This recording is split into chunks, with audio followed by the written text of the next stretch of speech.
La palabra de Dios siempre le va a apostar a la promoción de la persona. La palabra de Dios siempre le va a apostar a la libertad del hombre. La palabra de Dios siempre le va a apostar a la consecución y el reclamo de la dignidad a la que todos tenemos derecho. Por eso, cuando usted necesite una respuesta, acérquese a la palabra. Y usted va a descubrir cómo en la palabra Dios le va a ir hablando. A veces se presentan situaciones como estas que le voy a contar. Viene una persona cualquiera y me dice: Padre, es que yo soy incapaz de quedarme callado o callada cuando estoy experimentando este tipo de situaciones. Y Padre, a mí eso me trae tantos problemas. Es que Padre, yo tengo que hablar y si me tapan la boca yo hablo por los codos. Le dice así a uno la gente, queriendo expresar la necesidad de decirlo todo y siempre estar hablando y comunicando. Aparece alguna persona y le dice a uno: Padre, es que dije algo que yo no debía decir y tengo una gran mortificación, Padre, un dolor en el alma, porque con esto que dije le causé una gran tristeza a esta persona. O aparece otra persona diciéndole a uno: Padre, esta persona me confió algo y yo lo conté. O aparece otra persona y me dice: Padre, yo en mi casa soy de los que grito todo el tiempo y trato mal a la gente. Padre, mi familia está dividida por mi falta de control. Y entonces, queridos amigos, la palabra de Dios aparece dándonos unas pistas interesantes de cómo aprender a vencernos a nosotros mismos, de cómo aprender a tener control y dominio de nuestras acciones, a veces tan dañinas y tan perjudiciales. Se encuentra Jesús con un hombre que está poseído. Y con dos palabras Jesús empieza su tarea liberadora. Y a mí me encantaría, queridos amigos, que nosotros nunca olvidáramos esas palabras. Frente al conflicto, frente a la confrontación, frente a lo que me incomoda, frente a lo que me molesta, frente a lo que me dijeron, aprender a poner en práctica esas dos palabras. Jesús lo único que le va a decir a este hombre es: cállate y sal. Cállate y sal. Sal de ahí. Sal de ahí. ¿A ustedes no les parece muy sensato eso? Dígame, Padre, ¿yo qué hago en medio del conflicto de mi casa? A veces, Padre, tengo unos enfrentamientos con mi esposo. Dígame qué hago. No, no le tengo que decir yo. Jesús se lo está diciendo: cállate y sal de ahí. Otra versión dice una expresión que me gusta mucho más a mí: cierra la boca. Cierra la boca. Aprender a cerrar la boca. ¿Cuántas cosas hemos dicho nosotros que nos han causado lágrimas? ¿Cuántas cosas le hemos dicho a alguien con las que le hemos causado mortificación? ¿Qué hago, Padre? Cierra la boca y sal de ahí. No se quede ahí.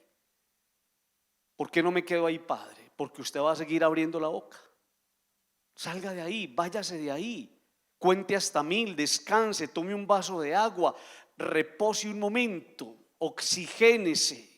Pero no se quede ahí. Así trabaja liberando Dios. Y podríamos identificar, hermanos, en nosotros eso también como un demonio. A veces uno es como un endemoniado diciendo cosas, muerto de la rabia, gritando, y en medio de las rabias termina uno sacándole las verdades al otro y diciendo cosas que uno no debe decir. Padre, ¿cómo se controla uno? Cierra la boca y sal de ahí. Cierra la boca, sal de ahí. Váyanse para la casa, por favor, hoy diciendo eso todo el día. Cierra la boca y sal de ahí, que no se le olvide. Y me parece una dinámica interesante. Amigos, es algo tan bonito aprender a cultivar el don del silencio. Es que es un don, es una virtud. Y uno tendría que dejar que el otro se despeluque si le da la gana. Pero yo no voy a permitir que me roben la paz. En estos días les decía yo cosas que debemos cuidar, y una de las cosas que debemos cuidar es la paz. No permita que el otro con sus palabras agresivas, malintencionadas, le robe la paz y la armonía que a usted tanto le ha costado. Miren, una manera de identificar a alguien que es sensato, que es prudente, que se está construyendo la vida, es cuando esa persona es capaz de guardar silencio. Y uno reconoce que no guarda silencio porque le da miedo, no. Uno reconoce que no guarda silencio porque es un bobito ahí, no. Guarda silencio porque esa persona ha aprendido el valor de la paz interior, porque esa persona ha aprendido que solamente venciéndose a sí mismo, guardando silencio, va a experimentar un crecimiento en su vida de todos los días.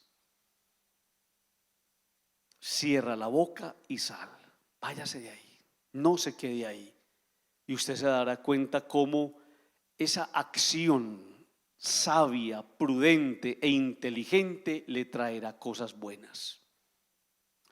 Pero a mí me llama la atención cuando Jesús le dice a este hombre, al espíritu, cállate, cierra la boca, sal de ahí, lo que hace el demonio. El demonio va a tirar al hombre por la tierra, y a mí eso me gusta. Primero, así trabaja el diablo, queriendo tumbar a todo mundo. Así trabaja el diablo, queriendo tumbar a todo mundo. Pero a veces tumbarse no es tan malo, cuando a veces, queridos amigos, aparece la necesidad de que a uno lo tumben para volverse a levantar de nuevo.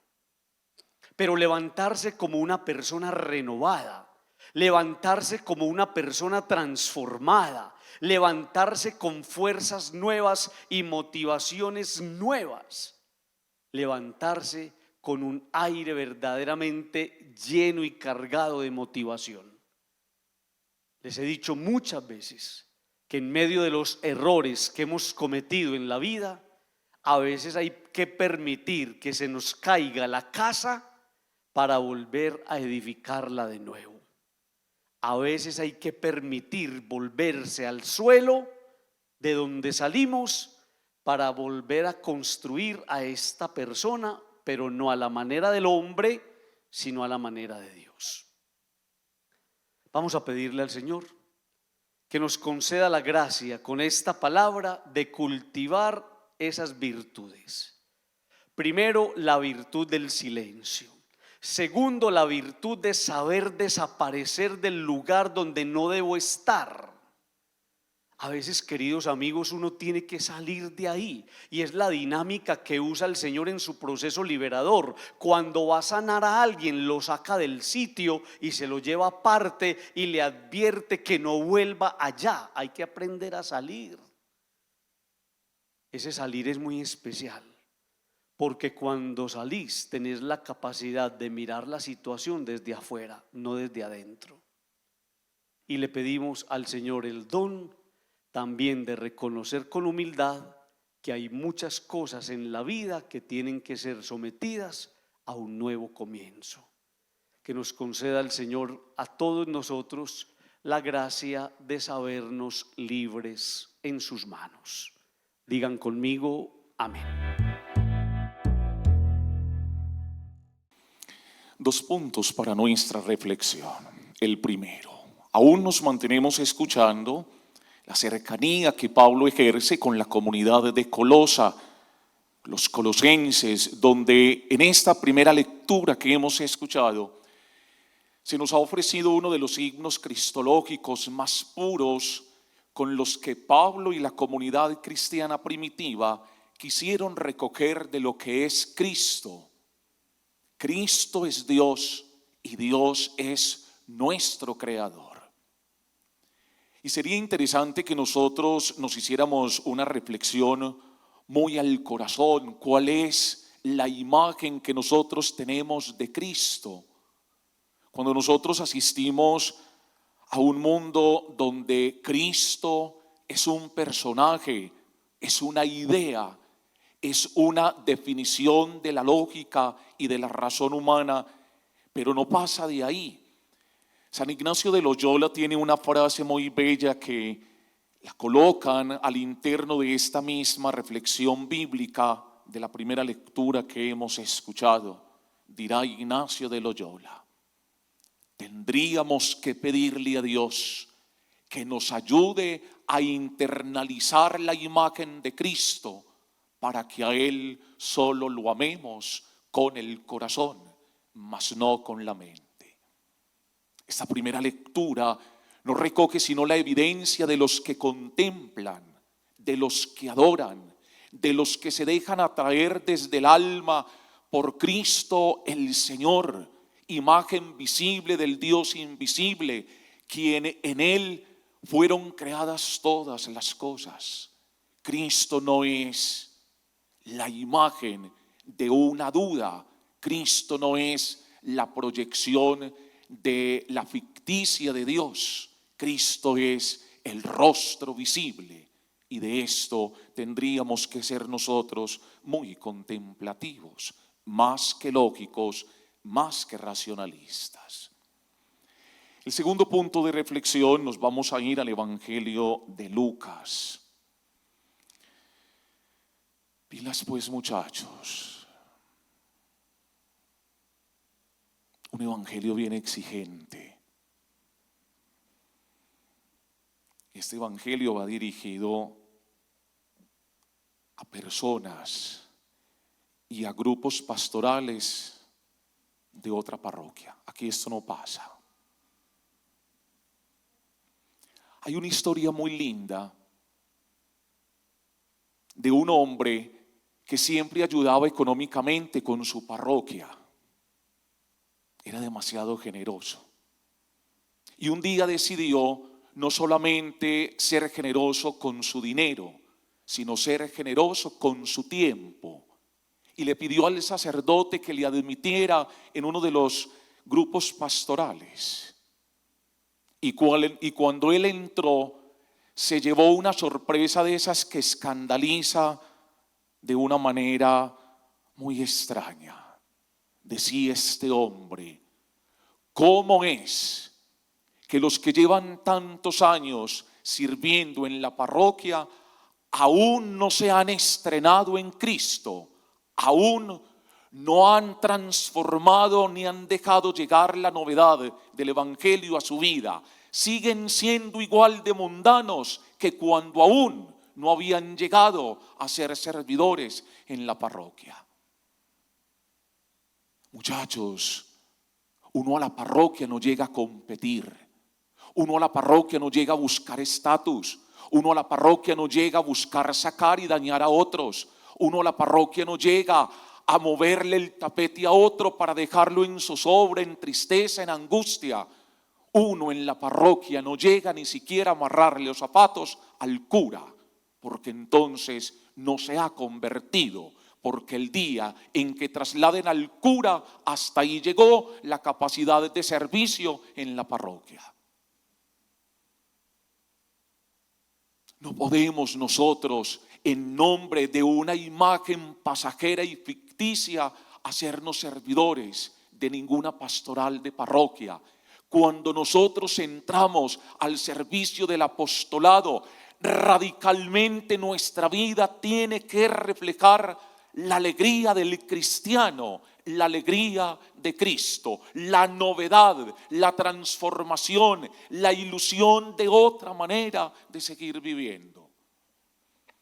En ocasiones a nosotros los sacerdotes nos toca estar sondeando, nos toca estar transformando ideas a ver cómo Julanito trabaja con Peranito, porque los dos quieren hacer el bien, pero no saben trabajar juntos, no quieren sino una rivalidad, una competencia, una búsqueda de quién está en el corazón del párroco.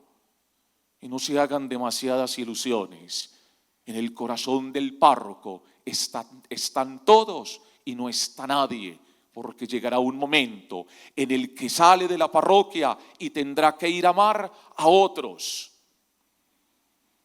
Nunca lleguen a las parroquias a servirle al párroco, lleguen a las parroquias a servirle a la iglesia.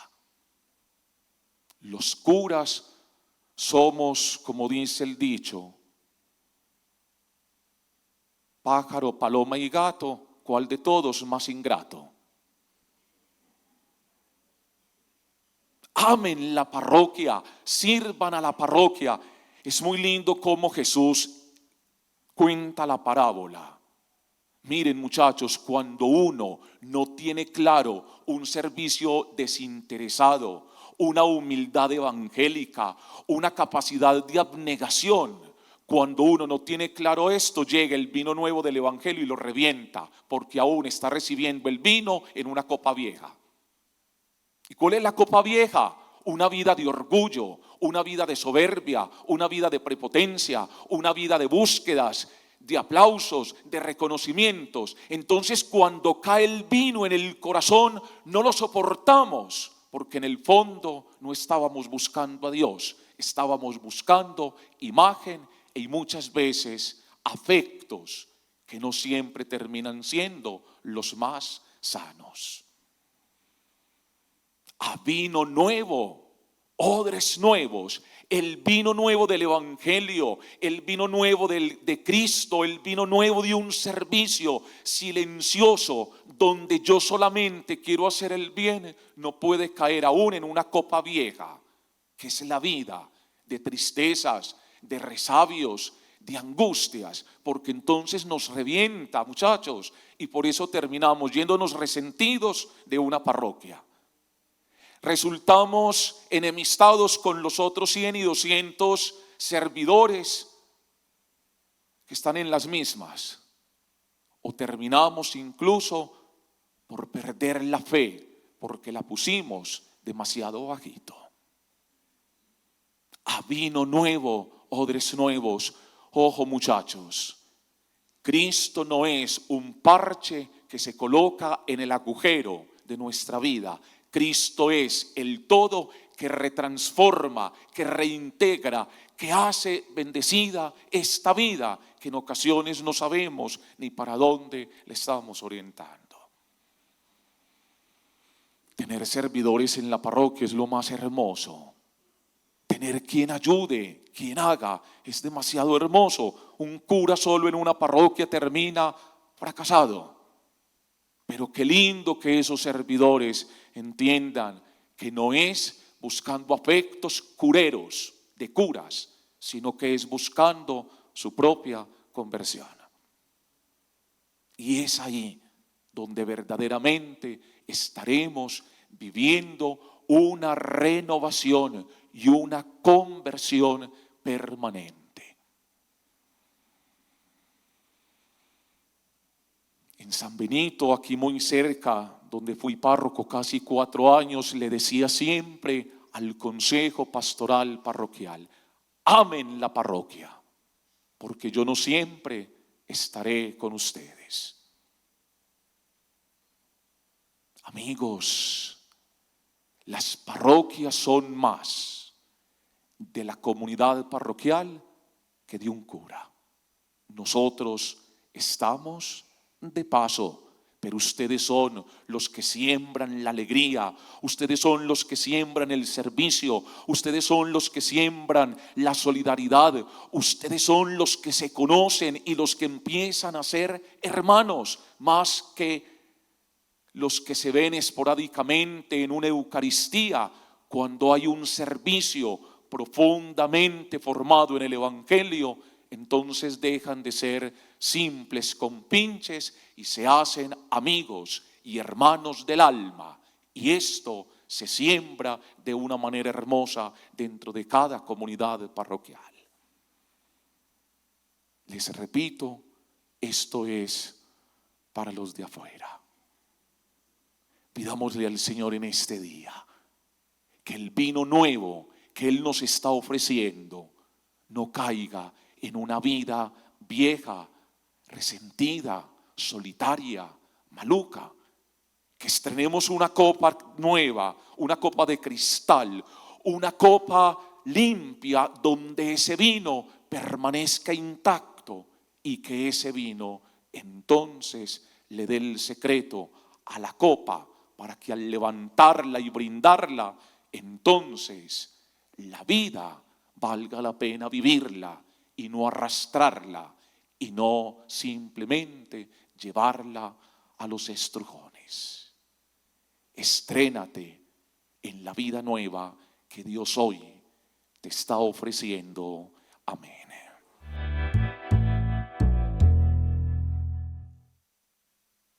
Padre, ¿qué va a pasar con esa persona? Y a veces desesperados le preguntan a uno: Padre, ¿para dónde se fueron? A mí siempre me ha llamado la atención cómo en esta vida que se desenvuelve entre las cosas cotidianas, a veces una mamá ve a su hijo que se va y esa mamá no sabe para dónde se fue el hijo. Y tu hijo, que no, él un día se fue, arrancó y yo no sé dónde está. Y a veces alguna esposa con sus hijos le toca ver cómo su esposo cogió las maleticas y se fue. Oíste, tu esposo, no, un día él se fue, yo no sé dónde está. Pero cuando muere un cristiano, cuando muere un creyente, uno no puede responder: yo no sé dónde está. Porque nosotros sí sabemos dónde está. Nosotros sabemos dónde están los que mueren. Y pareciera que fuera la preocupación de San Pablo a los tesalonicenses cuando les manda esa carta tan preciosa: hermanos, no queremos que ignoren la suerte de los difuntos. Pareciera que ellos también tenían esa preocupación: ¿para dónde se van nuestros seres queridos, hombre? ¿Para dónde? Entonces San Pablo, que es un catequista maravilloso, les dice: no queremos que ignoren la suerte de los que mueren, para que no se aflijan como los que no tienen esperanza. ¿Cuándo llega la aflicción de cara a la muerte al corazón de una persona? Cuando uno no sabe esperar. Y la esperanza, me dice, espera en Dios, que Dios siempre tiene una palabra y una respuesta. Entonces mire lo que dice después a esta comunidad: pues si creemos que Jesús murió y resucitó, de igual manera Dios llevará con él por medio de Jesús a los que han muerto. Entonces es ahí donde uno tiene que hacer, en medio del dolor de la muerte de un ser querido, es donde uno tiene que hacer memoria. Es que el Señor me dijo que se va a prepararme un lugar para que donde Él esté, estemos también nosotros. Amigos, si no le creemos a Dios, ¿a quién le vamos a creer? Entonces aparece el mundo diciendo una cantidad de cosas y alrededor de la muerte aparecen una cantidad de agüeros y una cantidad de comentarios y de cosas. Usted verá si le cree al mundo o usted verá si le cree a Dios, que nos está diciendo: los que mueren van a estar conmigo. Nos dice la teología, y especialmente una línea de la teología que se llama la escatología, que es la reflexión creyente sobre aquello que está por venir. Nos dice que las personas que mueren entran en un proceso o en una dinámica de revisión. Eso lo tenemos que entender, amigos. La persona empieza un camino, Padre, ¿y hasta cuándo? Es que miren, amigos, nosotros no podemos preguntar acerca del tiempo, porque el tiempo de nosotros es una cosa y el tiempo de Dios es otro. Y Dios en el tiempo permite que la persona que muere vaya al encuentro de Él. Y en ese encuentro o en ese camino hacia el encuentro de Él, Dios tiene tareitas por hacer. Una de esas tareitas nosotros no la queremos. Una de esas tareitas que tiene Dios en ese tránsito hacia Él es revisarnos la vida, revisarnos en el amor, revisar lo que hicimos y revisar lo que debemos de hacer. Por eso, queridos amigos, y lo atestigua el libro de los Macabeos, es tan importante la oración por los difuntos. Es que la oración por los difuntos no es una cosa que se inventó la iglesia.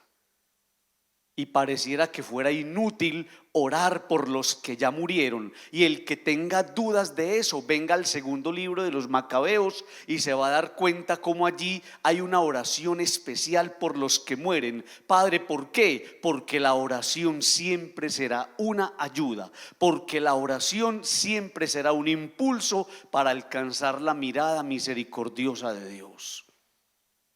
Por eso no podemos dejar de orar por los difuntos, no podemos dejar de orar por los que se marcharon.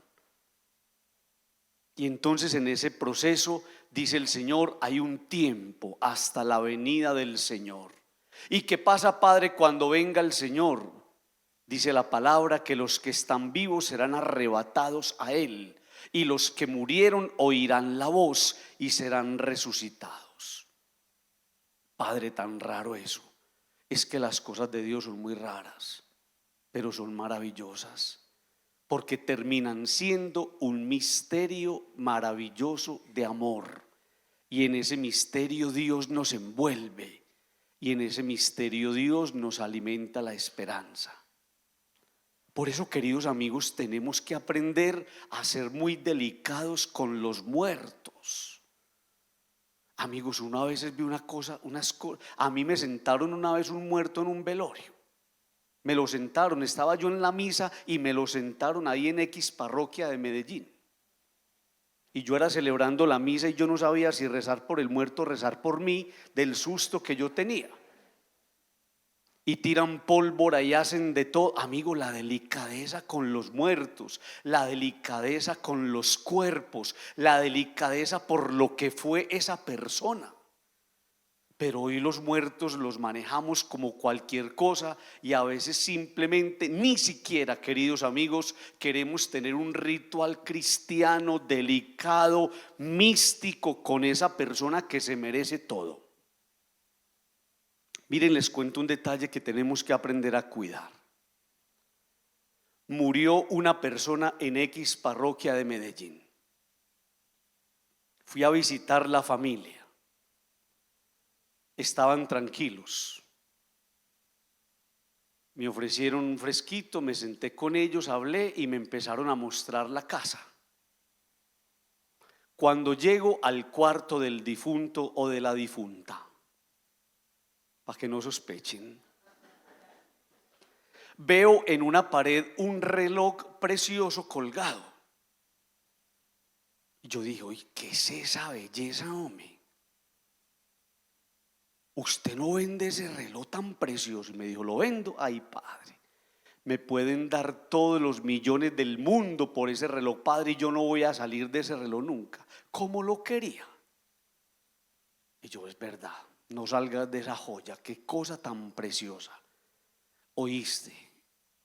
Y cuando murió esta personita, ¿qué hiciste con las cenizas? Ah, padre, yo me fui para una montaña y las tiré al aire. Y yo, ¿cómo así? Más importante el reloj que las cenizas de esta persona. Mira lo que le estoy diciendo. Le dio más importancia al reloj que a las cenizas.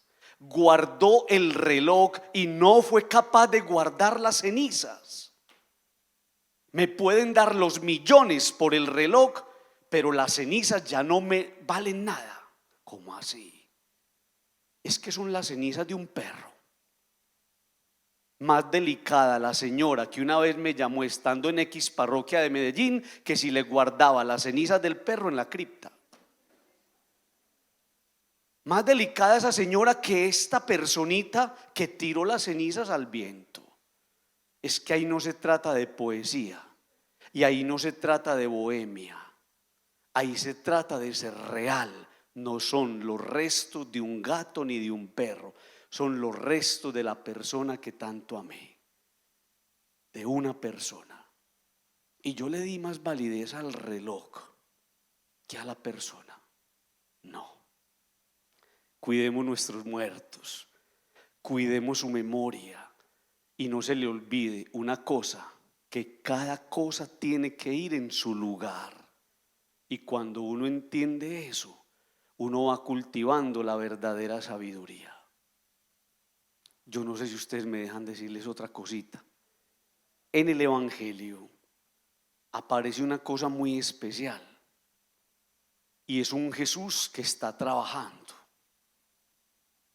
Miren qué cosa tan especial cuando dice el texto: he sido enviado a evangelizar a los pobres, anunciarle a los cautivos la libertad, a los ciegos la vista, a poner en libertad a los oprimidos y a proclamar el año de gracia del Señor. El Señor está mostrando su plan de trabajo. Pero antes de mostrar su plan de trabajo, nos indica cómo es posible realizar ese trabajo. Y por eso el trabajo de tanta gente es infructuoso. Y por eso el trabajo de tanta gente a veces es estancado. Y por eso a veces hay gente que no experimenta salida ni fluye en lo que comienza. Porque no han entendido cómo se inicia un proyecto, no han entendido cómo se comienza una empresa, no han entendido cómo se le da inicio a una tarea. Las cosas no se pueden hacer con las fuerzas humanas, las meras fuerzas humanas. Padre, es que yo lo voy a hacer solito, vos solito no sos capaz. Entonces, ¿qué necesito, Padre? No se le olvide esto que le voy a decir. Todo lo que emprendas lo tenés que hacer con la unción de Dios. Si no tenés la unción, lo que hagas va a ser un fracaso. Por eso hay personas que vienen y le dicen a uno: Padre, es que yo me quebré, es que yo empecé esto y no pude, es que yo intenté esto y no me salió. Es que lo hiciste con tus meras fuerzas. ¿Y dónde queda la fuerza de Dios? Por eso cuando Jesús nos presenta su plan de trabajo, de evangelizar a los pobres, proclamar a los cautivos la libertad, devolverle a los ciegos la vista, poner en libertad a los oprimidos y anunciar el año de gracia del Señor, antes de mostrarnos su trabajo nos dice: el Espíritu del Señor está sobre mí, porque Él me ha ungido y me ha enviado. Si no tenés la unción, lo que hagas será un fracaso. ¿Cómo se pide la unción, Padre? Ayúdenme ustedes, ¿qué les he enseñado yo? ¿Cómo se pide la unción al cielo? De rodillas y con lágrimas. Así se le piden a Dios los dones, de rodillas y con lágrimas.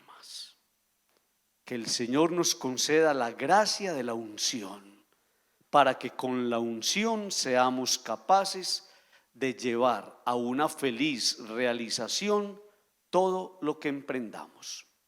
Sea este un día muy feliz y muy bonito para nosotros potenciar y fortalecer la oración por los que ya se nos fueron. Concédeles, Señor, el descanso eterno. Descansen en paz. Todos los fieles difuntos, por la misericordia de Dios, descansen en paz. Amén.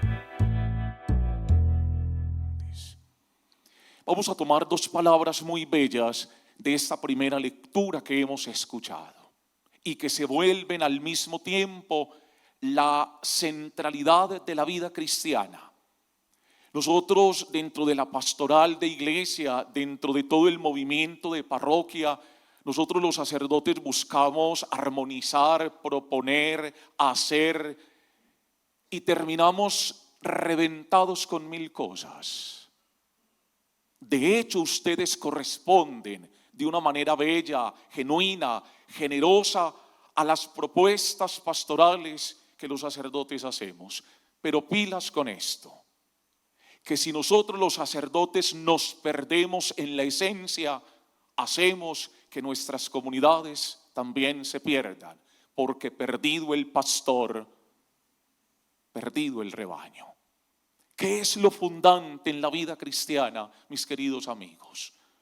Para que ustedes lo conserven en su corazón. Hoy Pablo nos lo está recordando, nos lo está colocando a nuestros ojos y lo tenemos que cuidar con demasiada atención.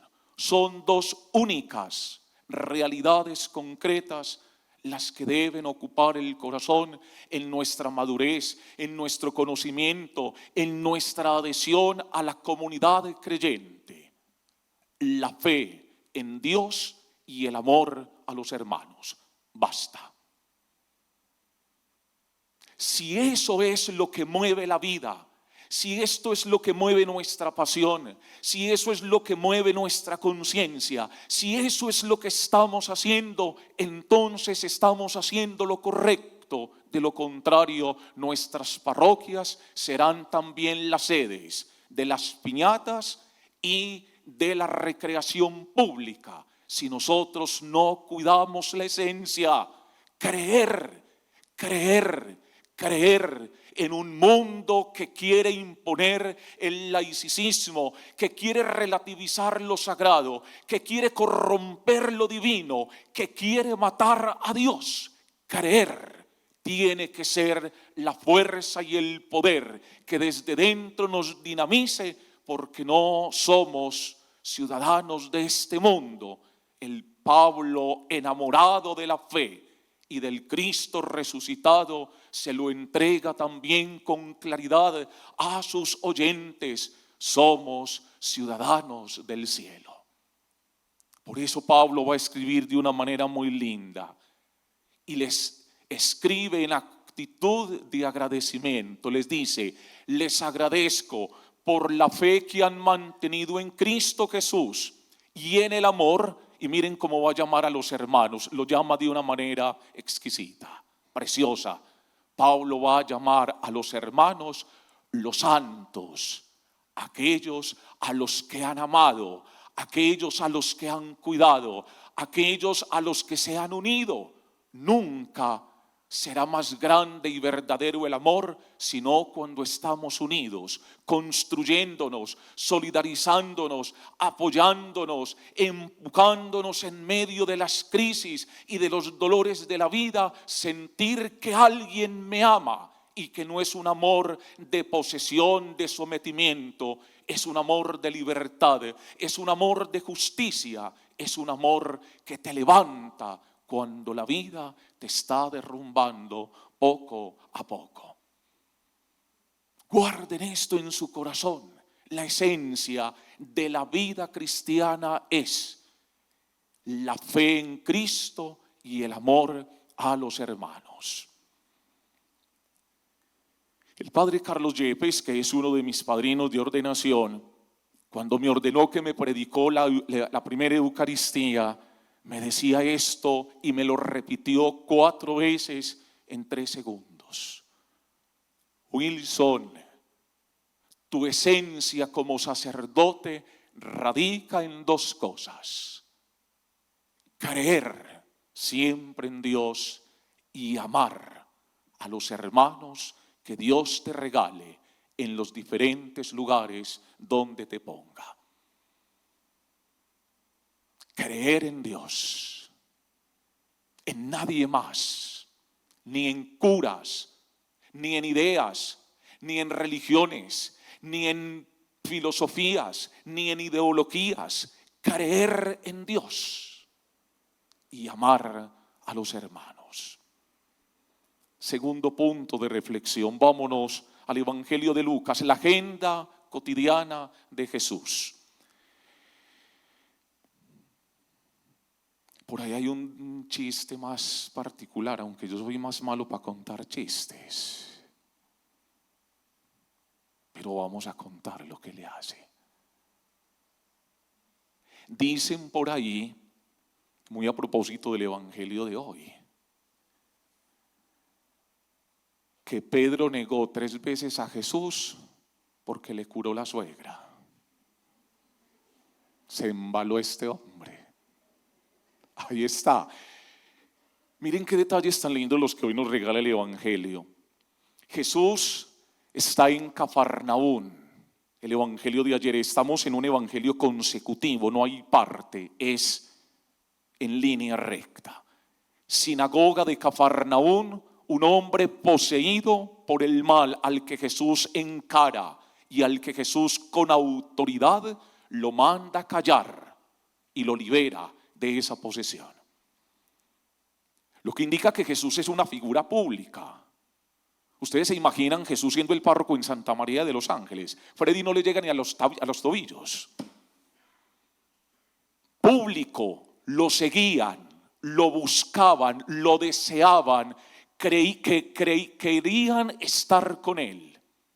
Pero hay otra tarea muy linda de Jesús, y es que Jesús sale de lo público, Jesús sale de las masas, Jesús sale de las multitudes y entra a la intimidad de un hogar, a atender una situación particular, y es la enfermedad de la suegra de Pedro. Muchachos, tan lindo y tan hermoso cuando nosotros no nos quedamos con un Jesús masificado, con un Jesús manager, con un Jesús chévere, con un Jesús de montones, con un Jesús que no hace sino hacer ruido dentro de las grandes presencias, y nos estamos privando la oportunidad de que Jesús intervenga mi vida. La fe y el milagro que Jesús hace también es personalizado. Por nuestros días, quienes tratamos de ir por ahí un ratico al gimnasio, vemos como muchos tienen entrenador personalizado. Quienes quieren madurar, crecer, profesionalizarse en un idioma, tienen un profesor personalizado. Se quiere tener el médico personalizado. Se quiere tener el director espiritual personalizado, aunque yo creo que Freddy ya no atiende ni a las ánimas benditas. Todos queremos tener a alguien que nos atienda en la intimidad, en mi historia, en mis secretos, en mis silencios, en mi dolor, en mi angustia, porque dentro de la masa seré alguien más que probablemente nadie mira y que nadie se da cuenta que me duele y que me está acabando con la ilusión de vivir. Por eso Jesús se sale de la sinagoga, donde la multitud lo admira, lo aplaude, le celebra y le dice: eres el Mesías, el deseado, el liberador. Jesús ahora pasa a la intimidad. Si bien nuestra fe es masiva, es comunitaria, si bien nuestra fe es una asamblea de hermanos y hermanas, fíjense ustedes, aquí un miércoles para la hora santa, entre otras cosas, no se la pierdan esta noche. En una hora santa, aquí no cabe un alfiler. Y sin embargo, en una hora de los miércoles, no se logra tener la atención con tu dolor particular, con tu historia, con tus lágrimas, con tus luchas, porque estás dentro de otros tantos que probablemente también están viviendo tu propia historia. Busquen cada que puedan, personalizar su intimidad con Cristo en el sagrario. Defiendan sus ratos personales de oración, defiendan sus momentos íntimos de conexión ante el sagrario. Cuiden su fe no desde la masificación, cuiden su fe desde la intimidad del alma, desde el secreto de sus necesidades, dentro de las búsquedas que nadie más podrá entender ni comprender. Busquen tener un momento personalizado con Cristo, sanador, liberador, que asegura todo bienestar y toda integridad en tu vida. Si bien la fe la celebramos en comunidad, la sanación, la liberación, la necesitamos personalizada. Ese es Jesús, el que tiene tiempo para salirse del boom público y entrar en ese silencio donde solo te quiere amar, liberar y consolar. Así sea.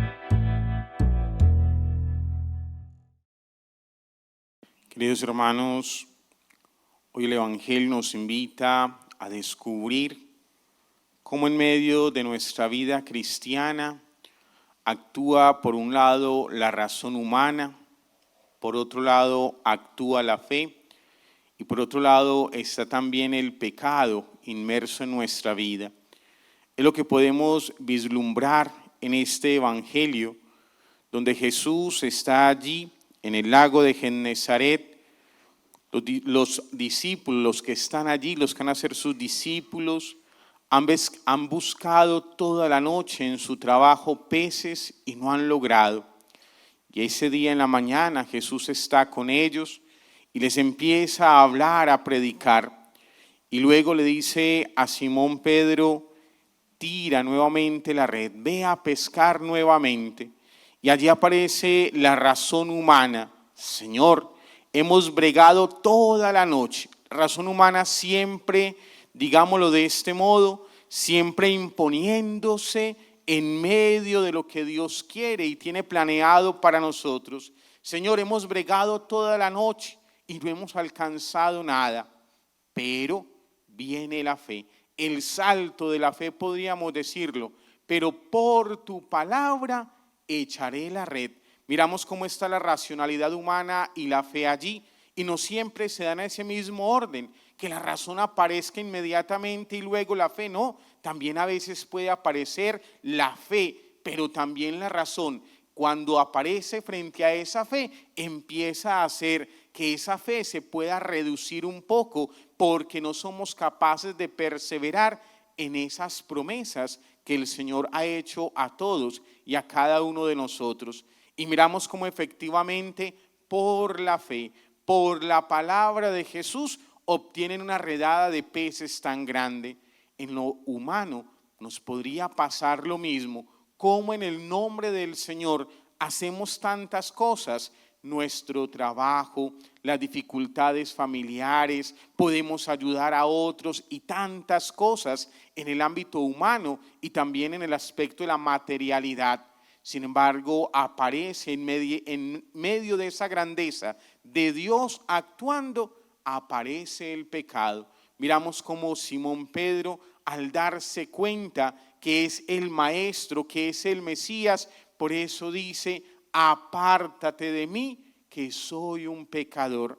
Qué gracia nos da el Evangelio en esta mañana, descubrir cómo el Señor Jesús elige a sus discípulos en medio de su pecado, en medio de sus imperfecciones. El milagro que Jesús obra allí no depende del pecado o la gracia de los discípulos o de Pedro en este contexto.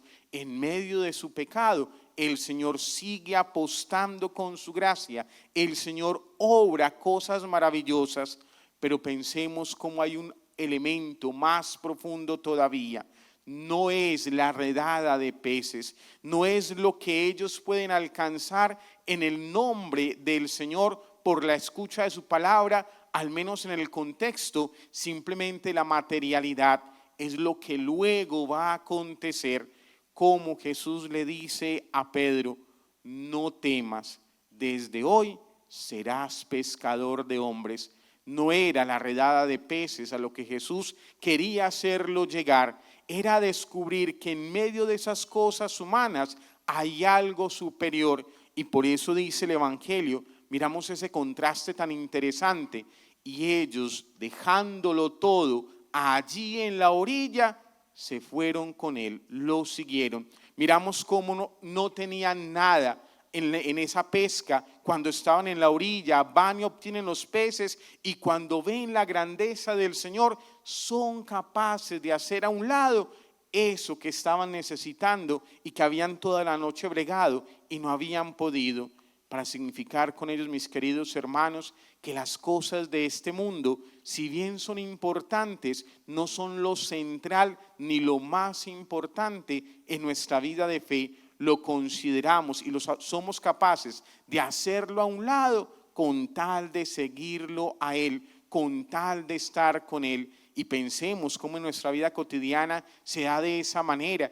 Cuántas veces llega la angustia y el dolor en la vida y en el corazón, y somos capaces de dejarlo todo en ese instante por obtener paz y tranquilidad en el corazón. Pensémoslo también en términos de salud.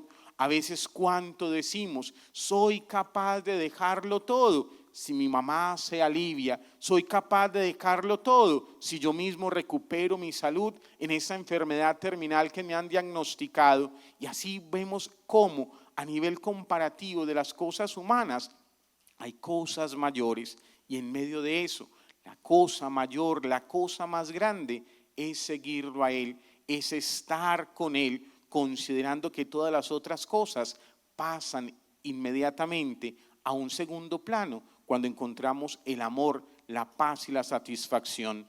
Jesús ha mirado con amor a Pedro, Jesús ha mirado con amor a sus compañeros, y por eso les concede lo que humanamente están necesitando, pero luego ellos saben que eso humano queda relegado, queda atrás, comparado con ese amor y esa misericordia de Jesús que envuelve la razón humana, que envuelve el pecado y lo inunda con su gracia para descubrir que hay cosas mayores en ese seguimiento.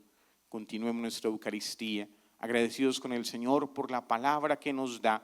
Démosle gracias porque en esta mañana nos permite que su palabra llegue a nuestro corazón, y pidámosle que, como a Pedro, seamos capaces de ver su grandeza en nuestro camino, pero que también seamos capaces de dejar tantas cosas a un lado con tal de estar con Él, con tal de dejar nuestra vida siempre en sus manos y seguirlo en todo momento. Gloria al Padre, al Hijo y al Espíritu Santo.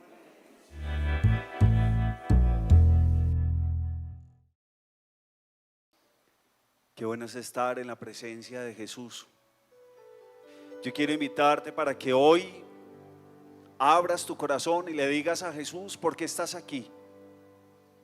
Seguramente has venido con una intención, has venido con un deseo de llenarte, de alimentarte, de sentirlo, de experimentarlo.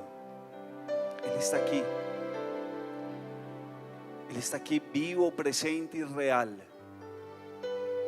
Él está atento a escuchar tu clamor, tu súplica, pero también está dispuesto a responder a esas dudas, a esos interrogantes. Háblale. Dile al Señor qué está pasando en tu vida. Cuéntale de esa tristeza, de ese vacío, de esa dificultad. Háblale de esa enfermedad, de ese dolor físico. Háblale de esa necesidad material. Háblale de esa deuda, de aquello que te está robando la paz. Ábrele el corazón. No tengas temor de entregarle a Él aquello que estás sintiendo. Háblale de las personas que amas, porque seguramente has venido hoy aquí en nombre de muchos.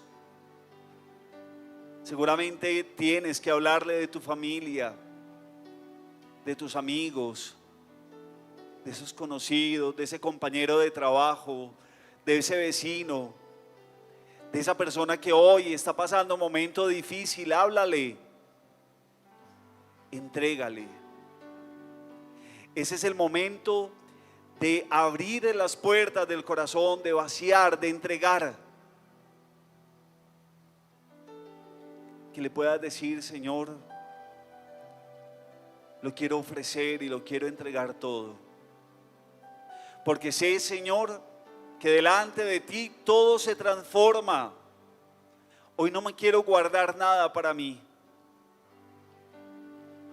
Hoy te quiero entregar eso que está pesando en mi mente, en mi alma, en mi corazón.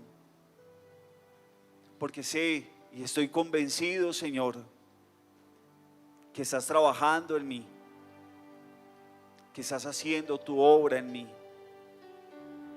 Qué bueno que hoy te puedas poner a los pies de Jesús,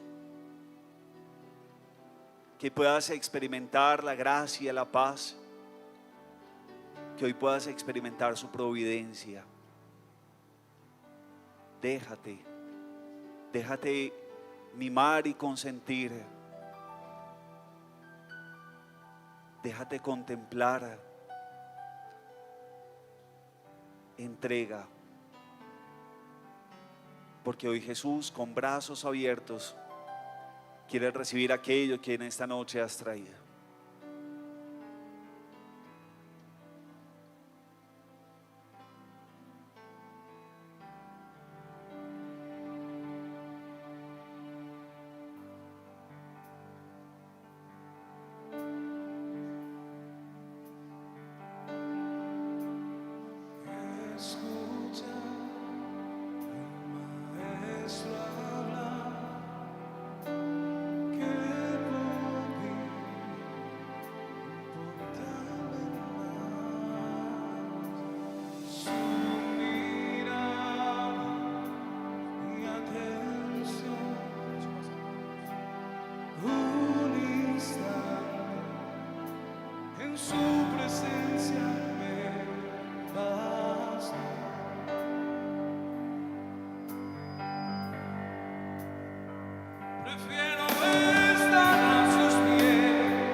tus pies.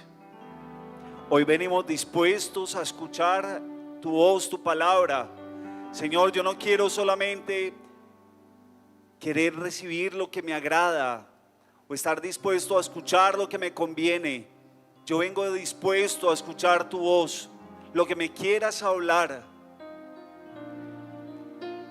Hoy quiero, Señor, ser dócil, porque sé que en esta noche vas a hacer algo maravilloso en mi vida. Sé, Señor, que me has traído porque quieres concederme aquello que necesito. Por eso dispón mi mente, mi alma y mi corazón, que pueda ser dócil a aquello que hoy me quieras regalar. Gloria al Padre, al Hijo y al Espíritu Santo.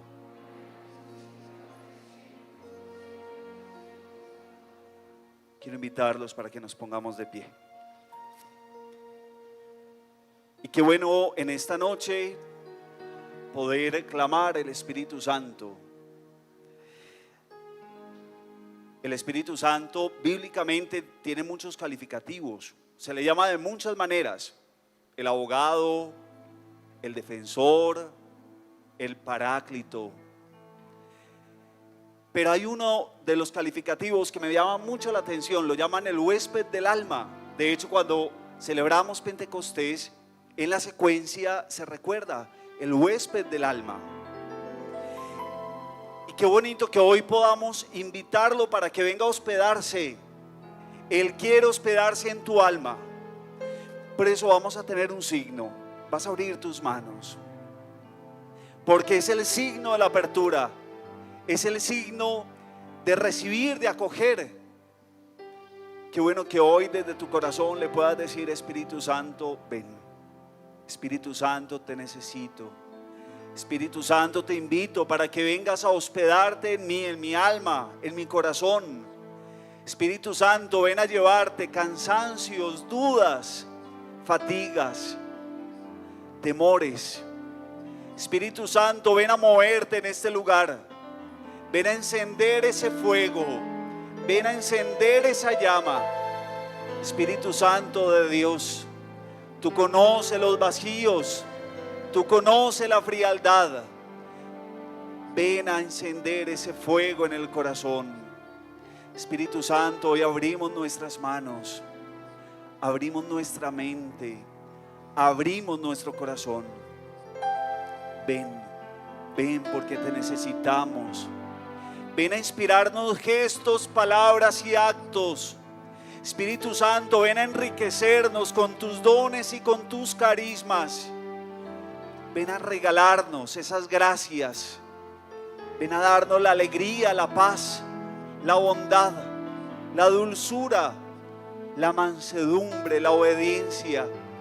Espíritu Santo de Dios, ven a pasearte por cada una de estas personas, por cada corazón, por cada realidad. Tú que eres el consolador, ven a recoger las lágrimas, ven a recoger los dolores, los sufrimientos. Tú que eres el abogado, ven a defendernos en medio de los combates y de las batallas. Espíritu Santo, ven a abrazarnos. Tú que eres el amor del Padre y del Hijo, ven a hacernos sentir ese amor. Espíritu Santo, ven porque te necesitamos. Te necesito en mi vida, te necesito en mi familia, te necesito en mi trabajo. Espíritu Santo, ven a llenar mis manos, ven a llenar mi historia, ven a llenar mi realidad. Espíritu Santo, ven a llenar este lugar, ven a llenar nuestras vidas. Acompaña a los hermanos que a través de las redes nos siguen, que hoy puedan sentir tu calor, que hoy puedan sentir tu presencia. Ven, Espíritu de Dios, ven a ser morada, ven a habitar, ven a hospedarte en medio de nosotros.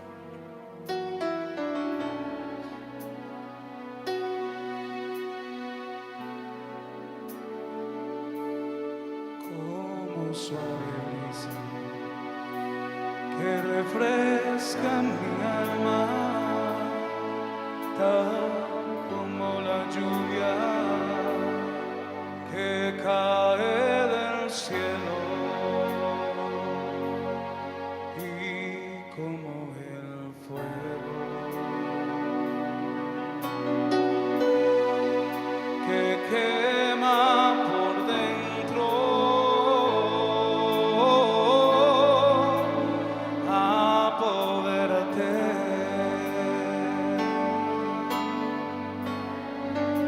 Pues tú eres mi dueño,